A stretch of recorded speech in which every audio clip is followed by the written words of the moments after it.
here I have ULEFONE Armor X7 Pro, and today I'm going to show you how to take screenshot on this device.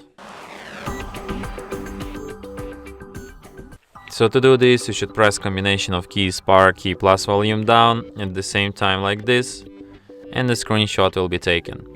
So let me show you once again: power button, volume down button, and let's get it.